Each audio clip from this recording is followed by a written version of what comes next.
kusoo dhawaada Laascaanood.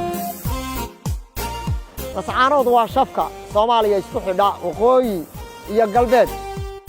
Waxaanu maanta ku soo qaadan doonaa barnaamijkeenan inaynu diiradda saarno arrimaha bulshada deegaanku sida ay isku bedeleen. Alxamdulillaah rabbil caalamiin ganacsiga magaalada dib baa loo furay. Marxalad dhaqaale oo soo kabasho ah buu ku jiraa wali sidii la rabay graafkii la rabay muu gaarin. ganacsigu waa socdaa waa la shaqaysanayaa waa adeeg waa kala soconaya nimco Ilaahay baa la qabaa bilaayo lama qabo nimco loo gooyaa way jiraan arday ka baxday liiska ardaynimada wayna jiraan hadda dad badan oo soo galay maadaama magaalada ay noqotay magaalada weyn oo hadda dad badan ay u soo hirteen magaaladeena ay yimaadeen kubadii cagta caasimadda oo kor soo kacday run ahaantii waxaan oran karaa isbedel weyn ayaa ku yimid anigoo suul baraayeenoo daadihin doonta ina wadiya waan hubaayo Laascaanood gabeeyoy